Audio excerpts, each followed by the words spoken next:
मुकेश और मैं एक ही कंपनी में काम किया करते थे। एक रोज हमें ट्रेनिंग पर भेज दिया गया।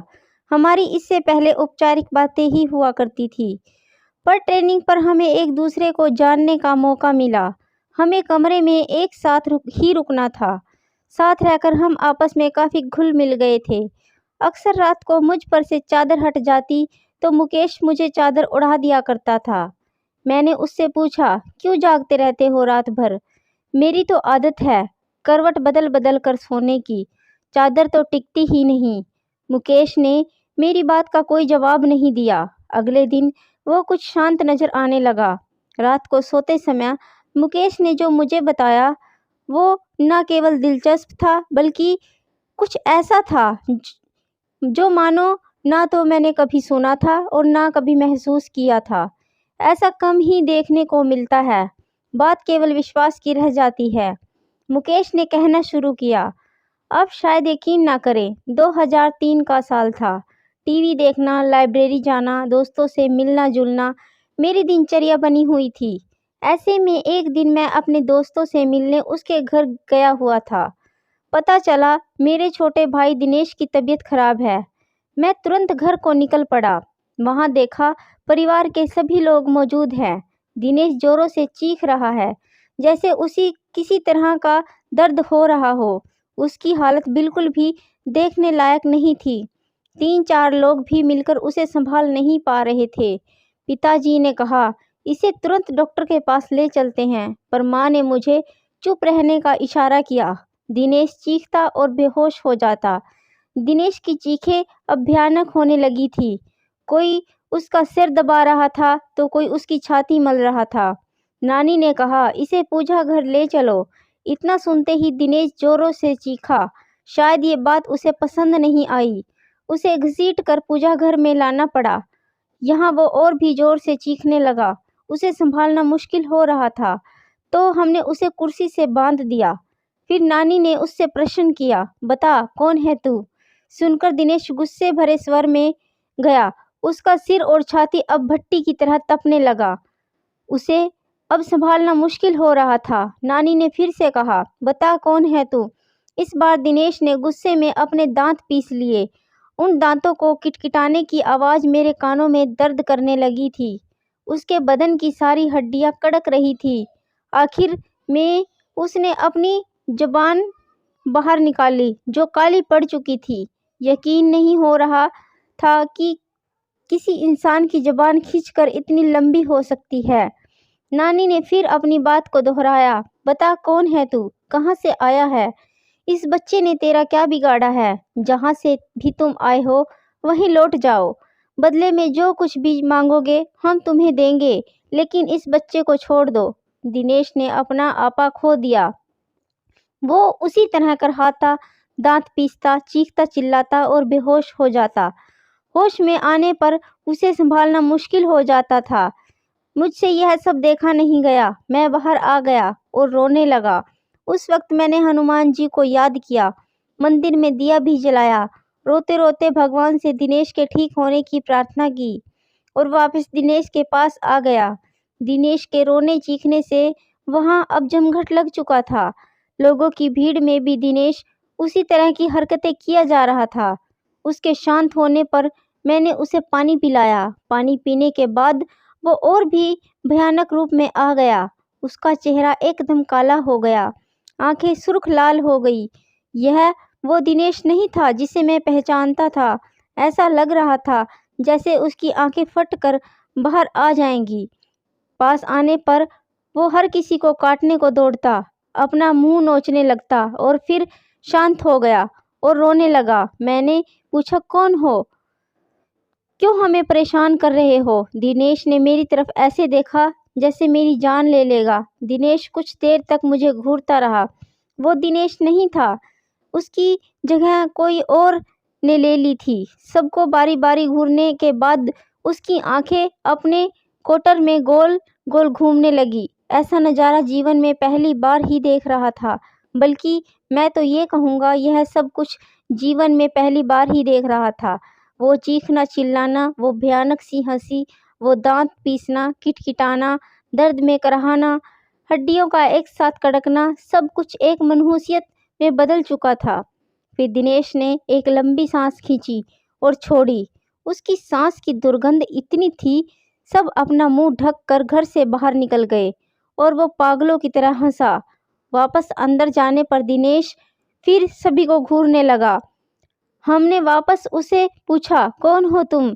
फिर वो एक औरत की आवाज़ में बोला, मैं शाहडोल हूँ, मैं ही तंत्रा हूँ। उसने मुझे जगा दिया है, मैं इसे नहीं छोड़ूंगी, इसे अपने साथ लेकर जाऊंगी। और वो हंसने लगी। हमने कहा, जो तुम मांगोगी हम तुम्हें देंगे, पर इसे छोड़ दो। वो दुष्ट आत्मा अब अपने रूप में आ गई थी और बोली, मुझे एक मटकी, 4 नारियल, चुनरी, श्रृंगार का पूरा सामान ला कर दो तो मैं चली जाऊंगी, नहीं तो इसे अपने साथ ही लेकर जाऊंगी। जल्दी करो, दफ़ा हो जाओ, ये सामान लेकर ही आना, वरना इसे तो मैं चबा जाऊंगी। और हंसने लगी। हम सबके चेहरे पीले पड़ गए। माँ और मैं तेजी से बाजार की तरफ निकले। रास्ते में माँ रोने लगी तो मैंने उसे दिलासा दिया, सब ठीक हो जाएगा। माँ बोली, कुछ भी ठीक नहीं होने वाला मुकेश, मैंने तुझे बताया नहीं, इसने जब अपना पहला असर दिखाया था तब दिनेश को क्या हुआ हम समझ ही नहीं पाए थे। दिनेश के साथियों ने हमें बताया, उस दिन दिनेश के ऑफिस में मीटिंग थी, सब आपस में हंस बोल रहे थे, सब कुछ ठीक था कि अचानक दिनेश की तबीयत बिगड़ने लगी। दिनेश ने सामने रखा गिलास उठाया और पानी पिया। पानी पीते ही दिनेश बेहोश हो गया। उसके साथी चौंक गए। 2 लोगों ने मिलकर उसे टेबल पर लेटाया। उस समय उसकी आंखों में आंसू बह रहे थे। वो अपने साथियों से कुछ कहना चाह रहा था, लेकिन उसके मुंह से एक शब्द भी नहीं निकल पा रहे थे। उसके साथी उसे हॉस्पिटल ले गए। हमें जैसे ही सूचना मिली, हम सभी वहां पहुंच गए। दिनेश कुछ देर बाद ठीक हो गया। क्या हुआ उसे खुद भी कुछ मालूम नहीं था। उसे इतना याद था कि वो बेहोश हो गया था। उसके बाद कभी ऐसा कुछ हुआ नहीं जिससे कोई परेशानी हो। तुम ठीक कह रही हो माँ, उसके बाद भी कुछ हुआ जरूर था। क्या मतलब? माँ बोली, मतलब ये माँ, पिछली बार जब मैं छुट्टियों में घर पर आया था, उस रात मैं कमरे में सो रहा था। रात के 3 बजे का समय था। कमरे की खिड़की खुली थी और उससे तेज हवा मेरे कमरे में आ रही थी। उस हवा के शोर से मेरी आंख खुली। मैंने देखा एक साया मेरे पास खड़ा था। ध्यान से देखने पर भी मैं उसका चेहरा ना देख पाया। उसके चेहरे पर काली के अलावा कुछ न था। उसका शरीर धुएं जैसा था। अचानक वो साया बादल की तरह तैरता मेरे पास आने लगा। मैं घबरा गया और अपनी चादर में मैंने अपने आप को समेट लिया। वापस देखा तो वो साया वहाँ नहीं था। इसे अपना वहम मानकर मैं भूल चुका था, पर अब दिनेश की हालत को देखकर लगता है कुछ तो जरूर हुआ है माँ। उसके बाद मैं मटकी लेने चला गया और माँ श्रृंगार के सामान खरीदने लगी। मुझे दुकानें बंद मिली तो मैं सीधे कुम्हार के घर चला गया। वहाँ से लाल और काली दोनों मटकी ले आया। वापस आकर ज्यों ही सामान हमने दिनेश के आगे रखा, वो शांत हो गया। नानी उसे देखने गई और दिनेश के सामने जाकर खड़ी हो गई। कुछ देर तक नानी उसे ऐसे ही देखती रही, तो हमने नानी से पूछा, क्या हुआ नानी? नानी हमारी ओर पलटी। अब नानी के चेहरे के भाव दिनेश जैसे हो गए थे। हम और भी घबरा गए। नानी ने भी उसी चीख के साथ रोना शुरू कर दिया और कहा, मैं शाहडोल की हूँ, मेरी हत्या कर दी गई थी, मेरी लाश को बेरहमी से टुकड़े टुकड़े करके मार दिया गया, मुझे इंसाफ चाहिए, मुझे यहाँ गाड़ा गया है। वहाँ ये लड़का पेशाब कर आया, मैं सोई हुई थी, इसने मेरा अपमान किया और मुझे जगा दिया, पर अब मुझे कुछ नहीं चाहिए, मैं जा रही हूँ, मुझे रास्ता दो। हमने पूछा, तुम इसे दोबारा परेशान नहीं करोगी? वो बोली, नहीं, इसने मेरा अपमान किया, इसकी सज़ा मैंने दे दी, अब मुझे जाने दो। और नानी बेहोश होकर गिर गई। हमने नानी को संभाला। इतनी देर में दिनेश भी सामान्य हो चुका था। हमने दिनेश को भी कुर्सी से खोल दिया। फिर कुछ दिन और बीते। दिनेश को काम के लिए भोपाल जाना पड़ा। दिनेश और ऑफिस के कुछ लोग होटल में रुके। होटल में आधी रात को लोगों ने शिकायत की, वहाँ कमरे में किसी के रोने की आवाज़ आ रही है। होटल कर्मी ने जाकर देखा तो वो आवाज़ें दिनेश के कमरे से आ रही थी। कमरा अंदर से बंद था तो होटल कर्मी ने दूसरी चाबी से कमरे का दरवाज़ा खोला। सामने दिनेश था, होटल की चादर में पूरा लिपटा हुआ और ज़मीन से 2 फुट हवा में उसका शरीर तैर रहा था। उसके मुंह से अजीब-अजीब आवाज़ें आ रही थी। इस भयानक नज़ारे को देखकर उन लोगों के दिल दहल गए। कुछ लोग तो भाग खड़े हुए। बाकी लोगों ने दिनेश को पकड़ा तो वो चीख पड़ा और चिल्लाने लगा। लोगों ने पुलिस को फ़ोन कर दिया। शांति भंग के आरोप में पुलिस दिनेश को ले गई। उसके साथियों ने उसे छुड़ाया। उसके बाद दिनेश का लगातार यही हाल रहा। किसी ने मांडल के जंगलों में एक तांत्रिक होने की बात हमें बताई। शायद वो दिनेश को ठीक कर सके। हमने उसे बुलाया। उस तांत्रिक ने भी आत्मा से बातें की। उसकी वही मांग शुरू हो गई, मटकी, 4 नारियल, चुनरी और श्रृंगार का सामान। अभी तक मुझे याद है मुझे वो किस तरह अपनी मांगें दोहराती थी। इन सब के साथ उसने शराब भी मांगी। रात के समय शराब कहीं भी नहीं मिली। मैं भागा-भागा अपने मोहल्ले की उन गलियों में गया जहाँ से मुझे गुजरना भी गवारा नहीं था, पर भाई की सलामती के लिए भी उन गलियों में गया जहाँ अक्सर लोग नशे में धुत पड़े रहते हैं। शराब की दुर्गंध के कारण दिन में भी उस गली से कोई नहीं गुजरता था। वहाँ जाकर मैंने उन लोगों से शराब मांगी तो उन्होंने कहा, क्या आज तू भी पिएगा? आजा आजा बैठ जा। आज तो बेटा सारे गम भूल जाएगा। मैं गम भुलाने नहीं आया। मेरे भाई की तबीयत खराब है, उस पर ऊपरी साया है, तांत्रिक शराब से पूजा करेगा। यह सब जानने के बाद उन्होंने अपनी शराब की बोतल मुझे दे दी, जिसे लेकर मैं लौट आया। उसके बाद शराबियों ने मेरी नफरत कम हो गई। तांत्रिक ने पूजा शुरू की। रात भर तांत्रिक पूजा करता रहा। दिनेश कभी चीखता, कभी चिल्लाता, कभी दर्द से कराहता, कभी गुस्से में तांत्रिक को गालियां देता, कभी मुझे घूरता, कभी तांत्रिक को घूरता। तांत्रिक का उस पर कोई ध्यान नहीं था। वो एक दाना गेहूं का लेता, कुछ मंत्र पढ़ता और दाने को दिनेश पर फेंकता। उस दाने के शरीर पर पड़ते ही दिनेश पूरी तरह तड़पने लगता। उसके मुंह से जानवरों के जैसे आवाज़ें निकल रही थी। वो जानवरों की तरह हरकत करने लगा था। दिनेश की आवाज़ उसके गले में ही बंद कर रह गई थी। वो क्या बोल रहा था, कुछ समझ नहीं आ रहा था। सुबह तक दिनेश ठीक हो गया और बेहोश रहा। शायद इन सब से उसका शरीर थकने लगा था। उसका चेहरा पीला पड़ने लगा था। शरीर सूख कर लकड़ी जैसा हो चला था। फिर भी कहीं न कहीं मेरा भाई इन बुरी शक्तियों से लड़ रहा था। मुझे यकीन था कुछ दिन और बीतने पर दिवाली को त्योहार आ गया। धनतेरस का दिन था और मैं टीवी देख रहा था। दिनेश कमरे में आया और बेहोश हो गया। मुझे लगा वापस वही सब शुरू होने वाला है, तो मैंने उसे कुर्सी से बांध दिया। दिनेश थोड़ा होश में आया और उस आधी बेहोशी की हालत में उसने मुझसे कहा, भाई अब मैं नहीं बचूंगा, मैं ख़त्म हो जाऊंगा।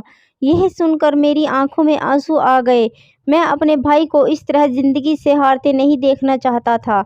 दिनेश भी रो रहा था, भाई मैं मर जाऊंगा। मैंने खुद को संभाला और दिनेश को बांध दिया। बाइक ली और एक दोस्त को साथ लेकर मैं उसी तांत्रिक को बुलाने निकला। मांडल के घनघोर जंगल, घुप अंधेरा। मैं तांत्रिक के घर पहुंचा। तांत्रिक भी उस दिन शराब के नशे में धुत था। उसे बाइक पर बीच में बिठा कर ले आए। तांत्रिक का खुद का शरीर बस में नहीं था। गिरता पड़ता वो दिनेश के पास पहुंचा। जैसे ही उसने दिनेश का हाथ पकड़ा, उस तांत्रिक का सारा नशा उतर गया। उसने वही पूजा दोहराई और सुबह होने तक दिनेश फिर ठीक हो गया। अब तो यही सिलसिला चालू हो गया था। तांत्रिक आता, पूजा करता, सुबह तक चला जाता। मटकी, 4 नारियल, चुनरी और श्रृंगार का सामान हमारी रोज की जरूरत बन गई।